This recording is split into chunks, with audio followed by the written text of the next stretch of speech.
Bueno, buenas noches. Un nuevo programa 40 minutos de responsabilidad social en la información y en la comunicación. Seguimos trabajando el ODS 16, que es el que habla de paz, justicia e instituciones sólidas, y seguimos convocando a referentes, a dirigentes, a todos los que puedan aportarle valor a la reflexión sobre este tema y sobre todo los objetivos de desarrollo sostenible.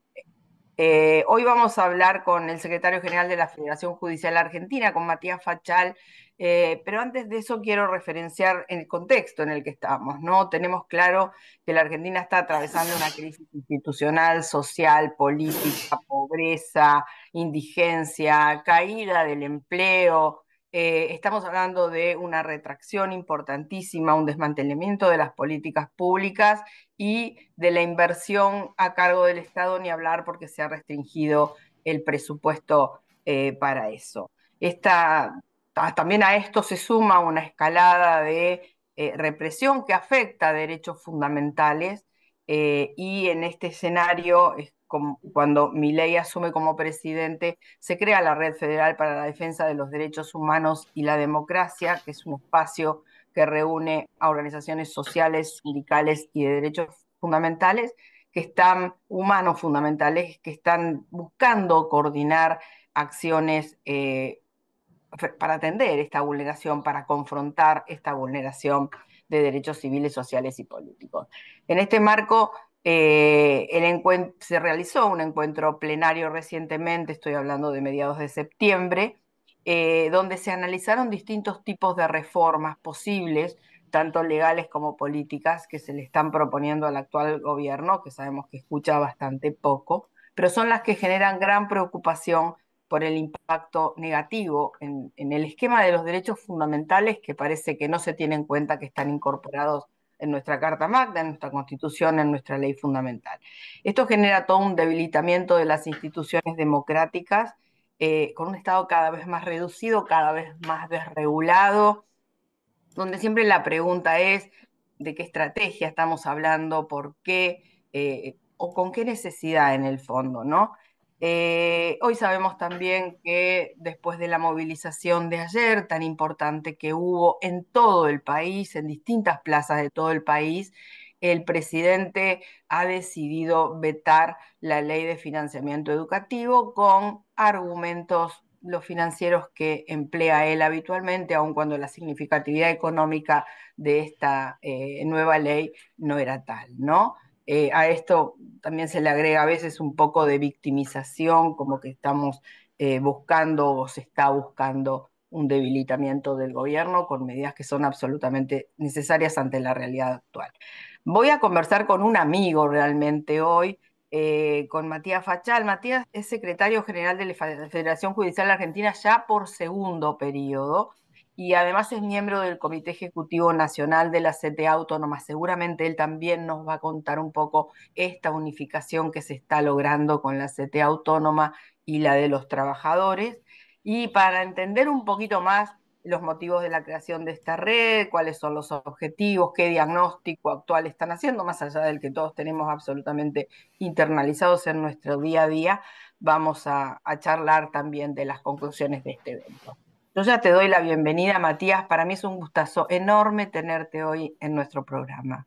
Bueno, muchísimas gracias, Lali. Sí, muy buenas noches a todos y a todas. Gracias, por invitarme. Y bueno, para mí también un verdadero placer poder ser parte hoy de tu programa. Gracias, Matías. Bueno, como dije, crearon la Red Federal para la Ujú. Defensa de los Derechos Humanos y la Democracia. Nos gustaría que nos cuenten, que nos cuentes qué es esta red, qué objetivos persiguen, cómo están trabajando internamente este tema, porque he visto también que tienen comisiones de trabajo sobre todos los temas. Contanos un Sí, poco más. así es. Bueno, ni bien se dio el resultado del balotaje el año pasado, en noviembre, con un grupo de organizaciones, primero más que nada del ámbito judicial, de la abogacía, de organismos de derechos humanos y, bueno, y organizaciones sindicales.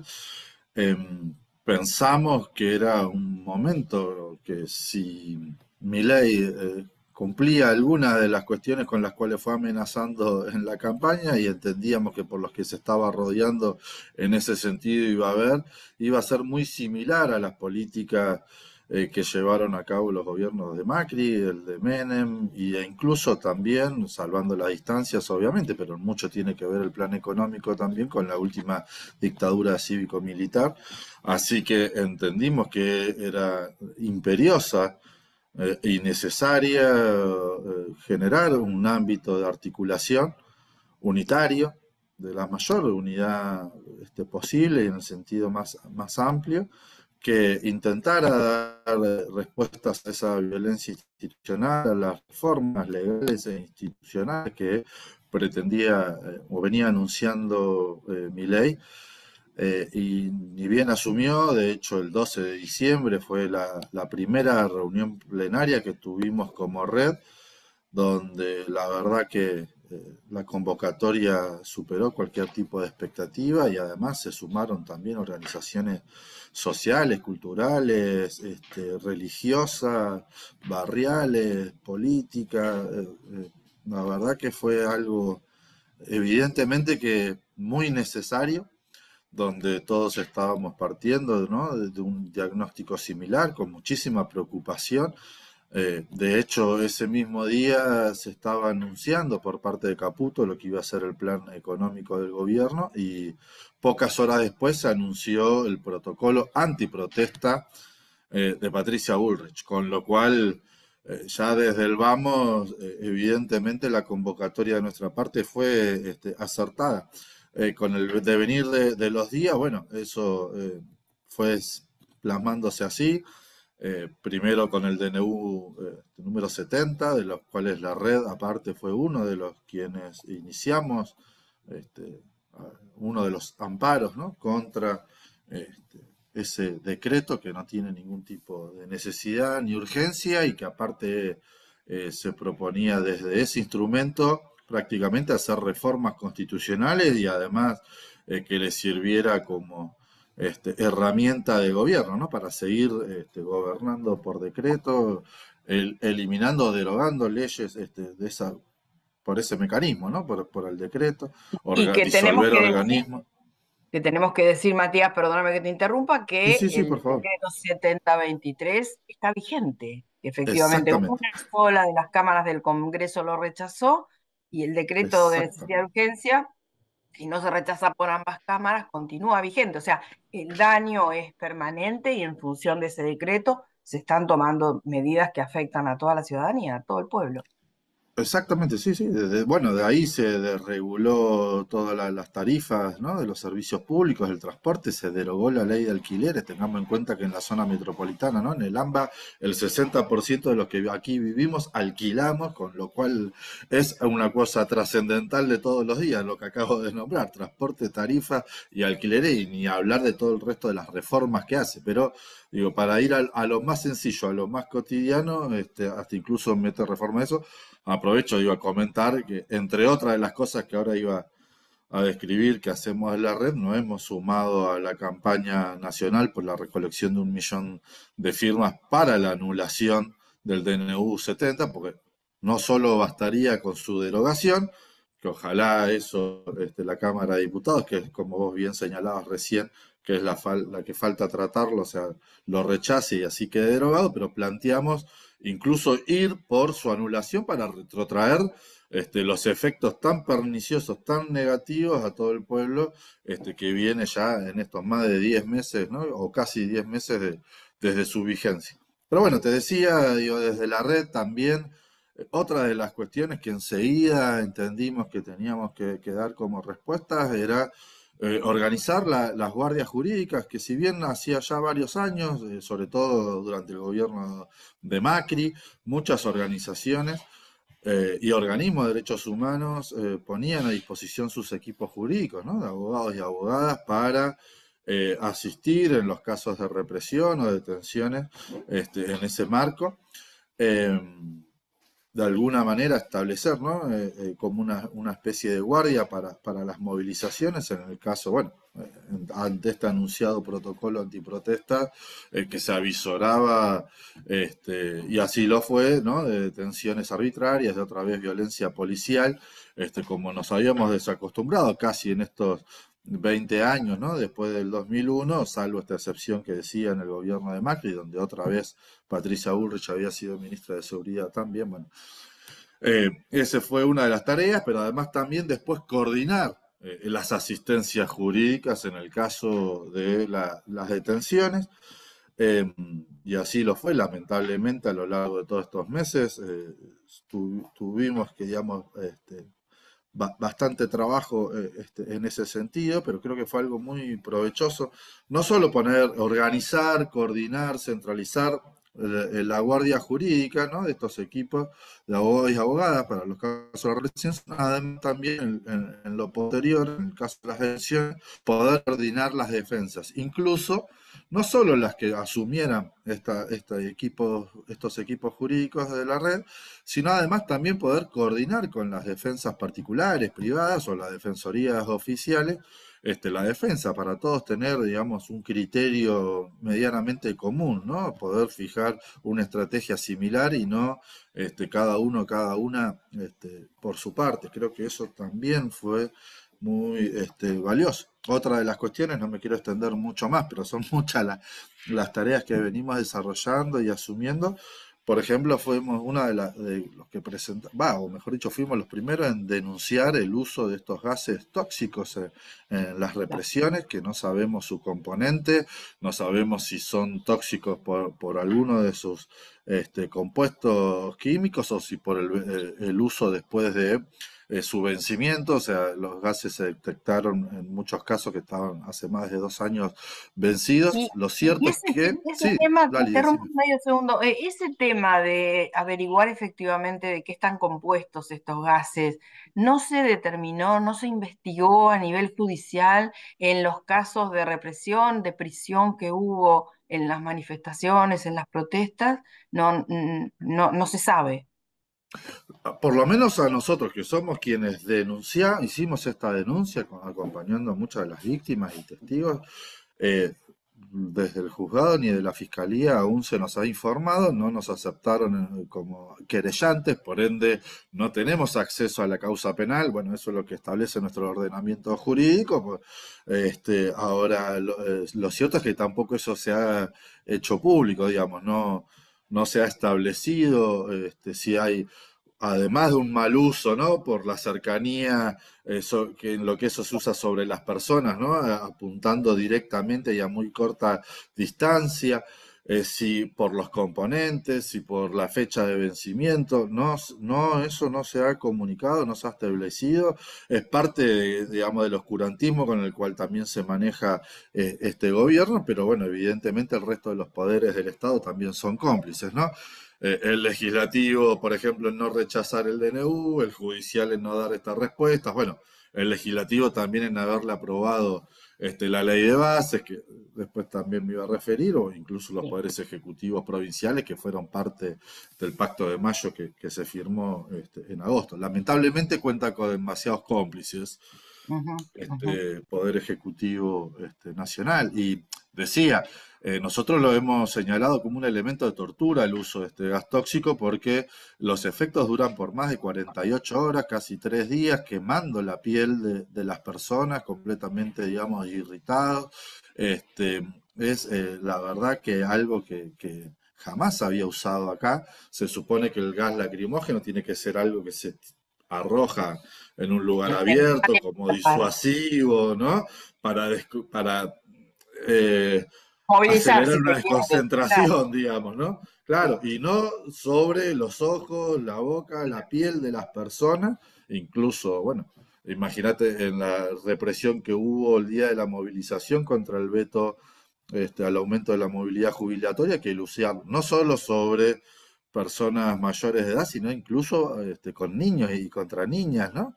Este, digamos, si hubiera sido uno de estos gases, el daño que hubiera producido sobre esos niños y niñas, muy grande. Pero bueno, hemos ido con la red también a hacer presentaciones ante el Alto Comisionado de Derechos Humanos de la ONU, entendiendo, bueno, que todas estas políticas son violatorias de los derechos humanos en el sentido que, bueno, a ver, disolvió el Ministerio de Mujeres y Diversidades, cerró el INADI, se metió con la ANDIS, que es la Agencia de Discapacidad, también el Instituto de Asuntos Indígenas, eh, lo que tiene que ver, bueno, con el RI, con el protocolo antiprotesta, con los despidos en el Estado, las reformas laborales, son todas vulneraciones a los derechos humanos, a los derechos de los colectivos, de los organizados, de las minorías, de los trabajadores y trabajadoras, de sus organizaciones, la verdad que estamos viviendo en un gobierno completamente autoritario, un gobierno de facto en el sentido de cómo gobierna, digo, independientemente de cómo haya accedido al gobierno. Pero bueno, si todas las medidas que toma son a través de decreto o valiéndose de lo que para nosotros también es una ley eh, valga, digamos, por ahí el juego de palabras, pero digamos, ilegal e inconstitucional, como lo es la ley de base, incluso por el procedimiento que llevó a cabo, bueno, no habla a las claras, digamos, de mucho apego democrático e inconstitucional por parte de este gobierno, ¿no?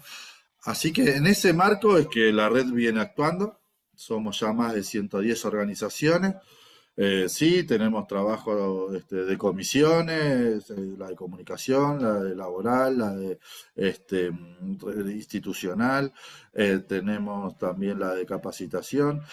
La verdad que estamos eh, muy, este, no sé si contentos es la palabra en este marco, pero la Pero muy verdad que sí, activo, pero muy activo. seguro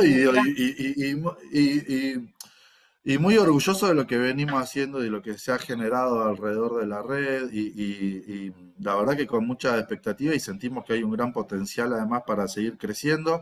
Como su nombre lo indica, la idea es desarrollarnos en todo el país, asumir las agendas, digamos, de cada una de las provincias, no solo en el plano represivo, sino también, bueno, en lo institucional, en lo legal.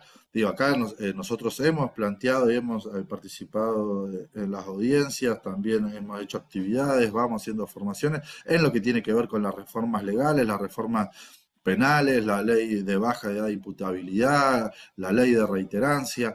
Estamos intentando abordar todas esas cuestiones, bueno, desde la red. Por eso decía, bueno, como decías vos, digo, aparte de activos, decía yo, digo, también con mucha expectativa de lo que podemos hacer desde la red y lo que podamos aportar a nuestra ciudadanía, ¿no?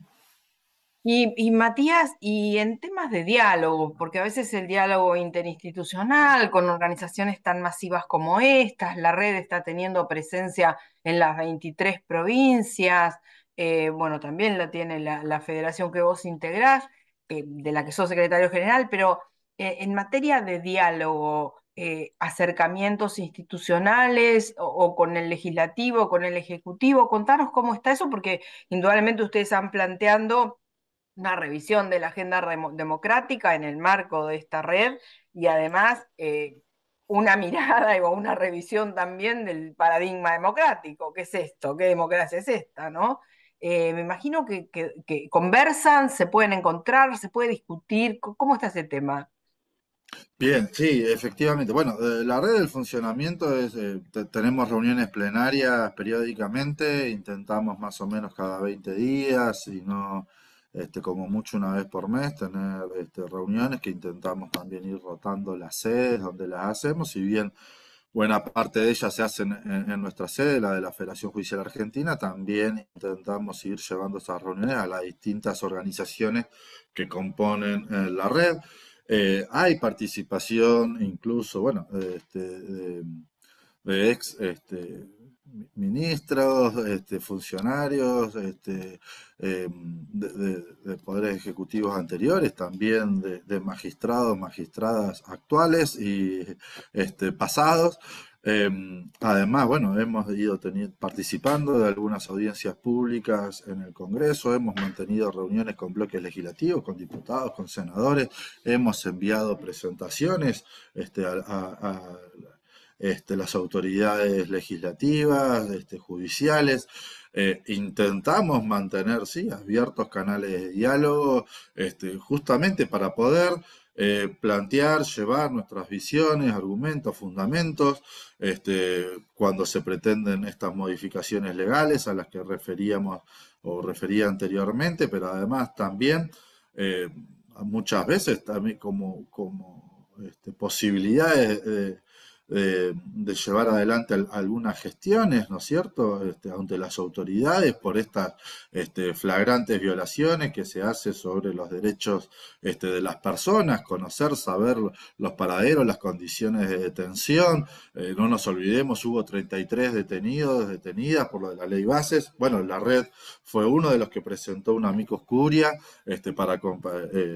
para solicitar, ¿no?, por la integridad física y las condiciones de detención de esos compañeros y compañeras, además de estar coordinando, como decía antes, las asistencias y la defensa jurídica que tuvieron los compañeros y compañeras. Parte también encabezamos toda una campaña internacional de recolección de firmas, de apoyo de distintas organizaciones e instituciones del mundo. Y bueno, en eso hemos mantenido diálogo con los magistrados, con funcionarios que fueron interviniendo, también con otros diputados y senadores para que se sumen a esos planteos, a las distintas acciones y actividades que se estuvieron haciendo en ese marco, coordinando con los distintos espacios, porque bueno, algo que yo no mencioné antes, eh, y tiene que ver con este diálogo que vos planteabas entre las instituciones, entre las distintas organizaciones. Quienes integramos la red, digo, bueno, venimos de muchos años por ahí en otros ámbitos y espacios de desencuentros, pero eh,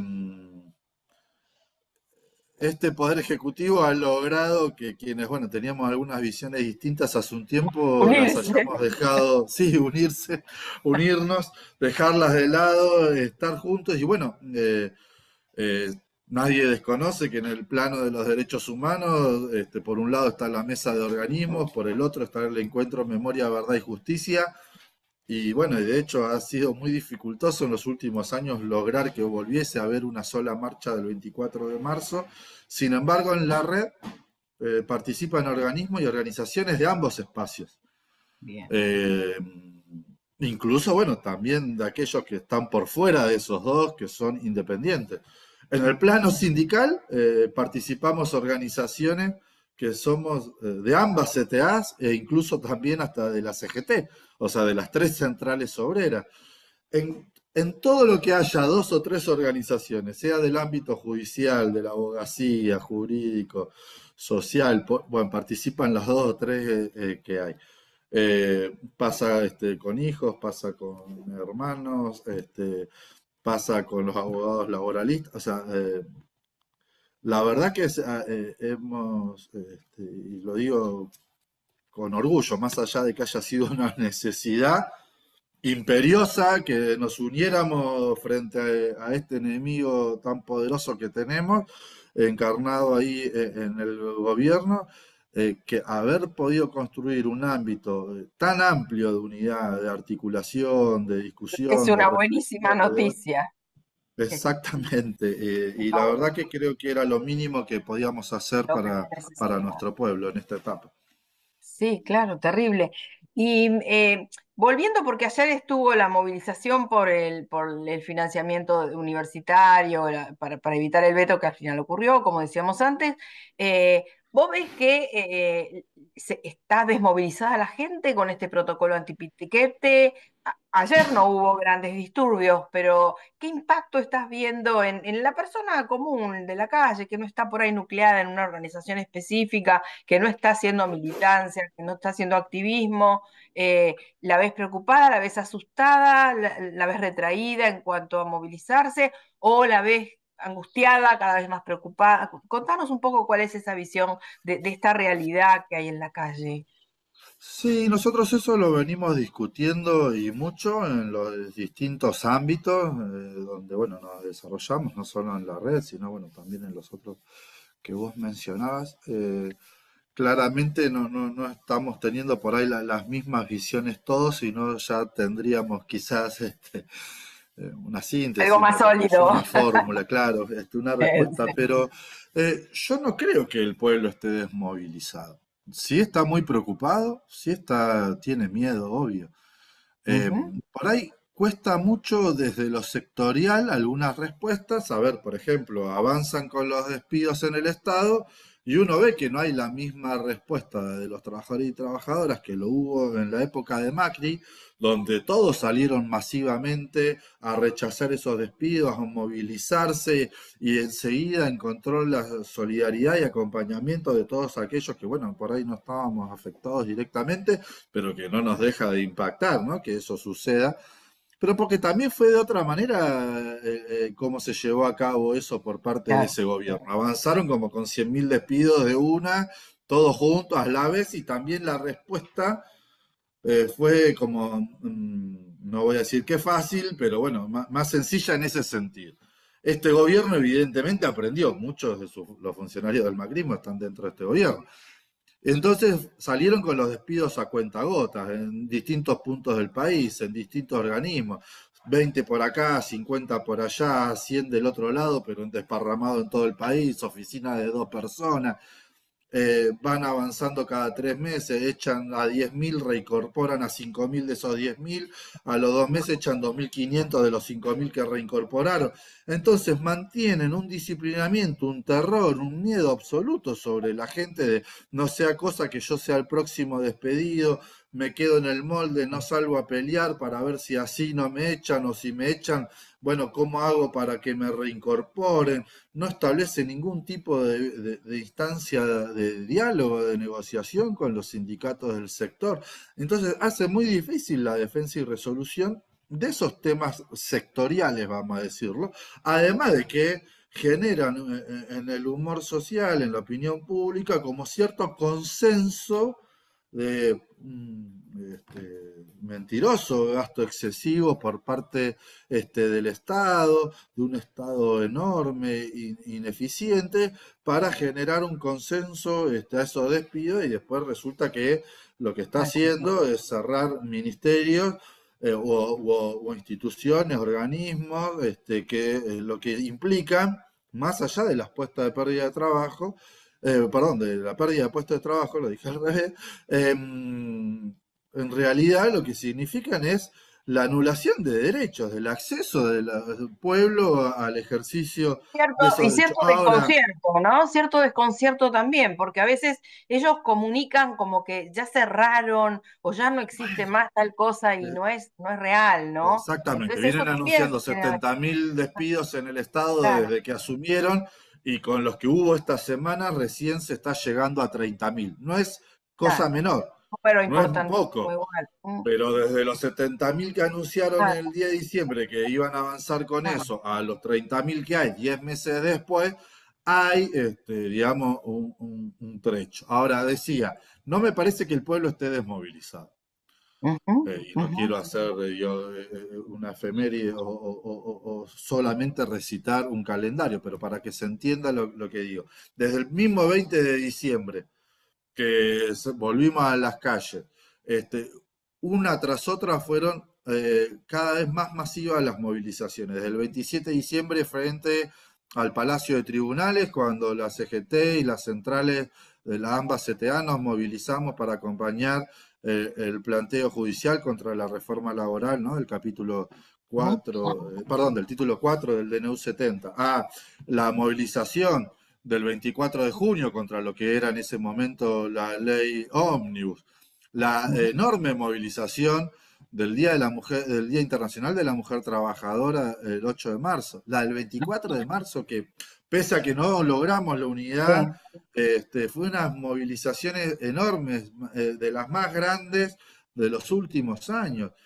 Tuvimos luego, después también, una masividad enorme en el acto del primero. Perdón, antes tuvo la del 23 de abril también, en defensa de la educación y la universidad pública, que logró trascender a los docentes, a los estudiantes, a las autoridades universitarias, y todo el pueblo se volcó masivamente a la Plaza de Mayo. Decía después el acto también de las centrales del 1 de mayo, que hace Añares que eso no sucedía, un acto de esas características.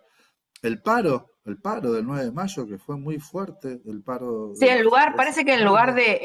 en lugar de escuchar al pueblo en términos de lo que significa una democracia, él piensa que Ujú, todo es un daño político personal y él es Goliat que lucha contra todo un pueblo, o sea, y en realidad en estos términos es muy difícil conciliar un punto medio, llegar a un equilibrio, respetar lo que ya está internalizado en todos nosotros, como son los derechos humanos básicos, te diría, hasta el agua, hasta la electricidad, hasta cosas elementales que hoy se han distorsionado fuertemente. Y sobre todo te quería preguntar, Matías, porque ujú, hay algo como un protocolo no institucionalizado, le decimos nosotros, que es el funcionamiento de las redes sociales, la agresión que viene desde las redes sociales, los planteos que se hacen desde las redes sociales y, y un poco pensaba en términos de una red como las de ustedes, si están viendo algún abordaje para ese tema, si están viendo, porque es muy difícil también cuando la avanzada es tan fuerte. Argumentar contrario, digamos, en algunos medios de comunicación, puede ser este programa, puede ser un montón de otros también, pero tampoco los espacios están explicándole un montón de cosas a la gente, por más que las sienten, ¿no? Porque digamos que el abandono es a todo nivel y esto en el día a día todos lo sentimos, pero como para dar herramientas para decir, no, mira, no es por acá. Y tampoco es un ataque político al presidente, es decirle, cambia el rumbo porque así seguimos con indigencia, seguimos con pobreza, seguimos con vulneración de derechos, seguimos con desmantelamiento del Estado y no es la forma ni siquiera de lograr ningún desarrollo productivo de ningún tipo en ningún lado. ¿Cómo lo ven ustedes al tema de las redes sociales en el marco de la red, ¿no? Sí, sí, obviamente que es muy difícil disputar contra todo ese poder mediático, ¿no? De las grandes empresas de los medios de comunicación, de todo lo que pone también en marcha dentro de ese dispositivo por parte del gobierno nacional, donde, bueno, utiliza los fondos reservados de la ahora nuevamente CIDE, justamente para incidir en las redes sociales con las granjas, ¿no? De trolls, de bots y todas esas cosas. De una Eh, violencia digital única, no se había visto. Exactamente, para Aparte amedrentar, del para lenguaje, ¿no? Del disciplinar. lenguaje que se está utilizando institucionalmente, la agresión Sí, la virulencia con la cual se expresan, se manifiestan. Yo creo que es eso también, ¿no? Para intentar a través del terror, del miedo, disciplinar a la sociedad, ¿no? Que no haya voces altisonantes, que no haya oposición, que la gente no pueda expresarse, que haya ese temor a la condena social, que si bien es solo a través de las redes, pero bueno, hoy eso implica mucha parte de nuestra vida, sobre todo en las generaciones más jóvenes y cómo incide incluso hasta en la salud mental de nuestros pibes, de nuestras pibas, de las juventudes. Eso ellos lo tienen muy estudiado, no es casual, no es un fenómeno local y nada más, esto es a nivel global. Hace rato, digo, no nos olvidemos también como Trump la primera vez que ganó las elecciones, cómo incidió ahí, lo propio también Bolsonaro en Brasil, lo que está sucediendo en Europa, esto no, digo por eso, no es un fenómeno local, esto es una cuestión global que viene estudiada, hay una guerra de corporaciones, ya nosotros siempre nos referimos al establishment, ¿no? Como el poder establecido y que, bueno, los gobiernos afines, ¿no? Al imperialismo llevaban a cabo. Hoy yo creo que las corporaciones ya están pretendiendo gobernar sin intermediarios, ¿no? Sin el Departamento de Estado de Estados Unidos y es estos grandes empresarios directamente, ¿no? En la disputa y bueno, y en eso son afines personajes como los que acabo de nombrar y en eso entra Milei. Obviamente que la disputa es desigual. Intentamos tener una política y un abordaje en las redes, obviamente que intentar entrar en ese, digamos, formato, en esos nuevos códigos discursivos, obviamente que no desde la violencia o no desde Obvio. gritar y la confusión, sino que intentando aportar claridad, invitando a la reflexión, viendo que también hay otros canales y otros lugares, digamos, para poder dar las discusiones. El tema de la comunicación. Fue una de las comisiones, ¿no?, que funcionó en el plenario del 14 de septiembre que hicimos ahí en la Facultad de Sociales, que vos referías al principio. También la de ¿Mm? activismos y nuevas militancias. Hay nuevas formas de abordaje. Los jóvenes no participan, militan o construyen organización de la misma manera que estábamos acostumbrados los de nuestra generación y las generaciones anteriores de quienes nosotros aprendimos. Hay otras maneras de abordar y de participar, que no significa desinterés o descreimiento de lo político. Digo, si no nos explica, como decía recién, todas esas Claro. movilizaciones masivas, incluso la de ayer, que Ujú, bueno, está ahí en la discusión si fue más grande todavía o no que la del 23 de abril, haya sido o no, de todas maneras ujú. fue gigantesca Fue y en todo importantísima y el en todo el país. país, en todo el país. Exactamente, entonces no hay desinterés en lo político. Habrá otras formas de acercarse, de abordar, de militar, de construir, y en eso, por eso es muy desigual la pelea que tenemos por delante, pero por eso es importante poder discutir, ocupar los espacios, los lugares los pocos lugares que tenemos para poder llegar con estas cosas, poder ser claros en el mensaje, invitar a los compañeros y compañeras, al pueblo, a que se sume a estas peleas, porque bueno, bien, como decías vos, el avasallamiento es tal de este gobierno. eh, no, no la quiero hacer, digo, mucho más larga, pero digamos, si el pueblo lo votó, equivocadamente o no, no importa, no estoy en esa discusión, lo votó y legítimamente lo puso en el gobierno, fue porque había una situación económica que no era buena, cuestiones que la democracia a 40 años de su recuperación evidentemente Lo no está resolvía. alcanzando para resolver exactamente. Hay crisis de representación, los partidos tradicionales tampoco dan esa respuesta, el resto de las organizaciones también estamos inmersas en esa crisis. Ahora bien, ninguna de esas cuestiones son las que está resolviendo mi ley. Está Ujú. empeorando absolutamente todos los indicadores. Si había mucha inflación el año pasado, bueno, ahora hay el doble o el triple. Si había pobreza, bueno, la misma creció a llegar al 53%. Hay 1 millón a 1,5 millones de pibes que no tienen al menos una de las comidas del día y hasta puede ser que se estén yendo a dormir sin comer en un país productor de alimentos como lo es el nuestro y con extensiones vastísimas de tierra, pero cada vez más concentrada en menos manos, porque lo que este gobierno sí está haciendo, en vez de darle alguna de las respuestas que el pueblo necesitaba y solicitaba, es terminar de saquear todos los recursos que tenemos como nación. Es descomunal cómo todas las reformas legales que están haciendo conducen a eso, a que nos quedemos sin absolutamente nada de nuestros bienes comunes y naturales, de nuestras riquezas. Ah.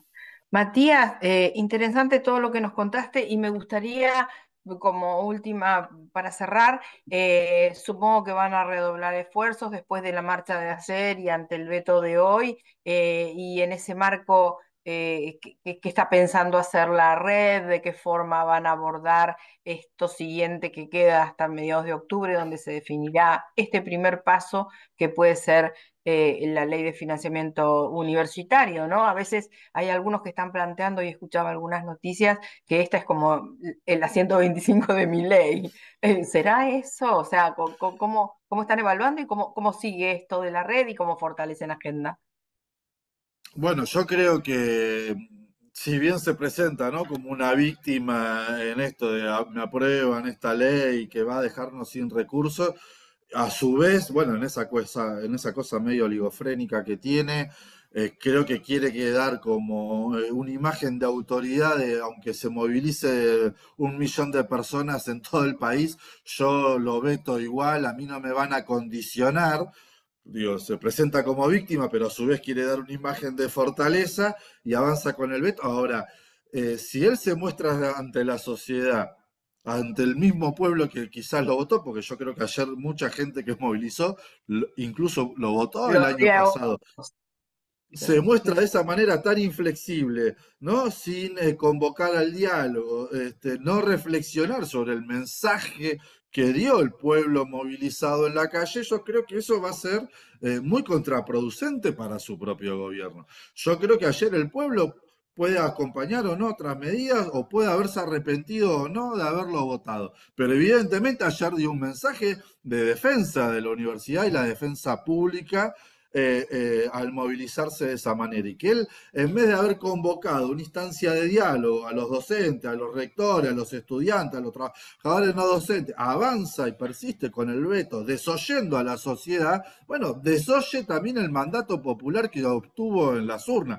Por eso yo también decía al principio, es un gobierno autoritario, de facto, que se está deslegitimando a sí mismo, ¿no? Esa legitimación de origen que tenía, a través de los votos, la está deslegitimando en la práctica. Yo creo que además de haber sido algo muy auspicioso la movilización masiva de ayer, también lo es el anuncio que hemos hecho de ambas CTAs de avanzar en un proceso ya de unidad, pero aparte por la reunificación de ambas para volver a ser una sola, de plantearnos, ¿no?, la unidad con todos los sectores que mantienen la lucha contra los atropellos autoritarios de este gobierno. Creo que está en nuestras manos establecer, intentar encontrar esas respuestas que el pueblo necesita encontrar, que ayude a resolver las situaciones que lo acucian en la vida. En eso, Milei, lejos de esa imagen de fortaleza que pretende dar, bueno, si bien las encuestas muchas veces se equivocan, ya lo sabemos, pero me parece que todos esos indicadores negativísimos de la economía acumulando su gobierno, bueno, empiezan también a verse en las encuestas de opinión pública, ¿sí? A reaccionar por parte de la gente, digo, cuenta con un apoyo que si bien puede considerarse como alto para hacer un piso, pero ya dilapidó casi 30 puntos de apoyo desde que empezó su gobierno, ¿no?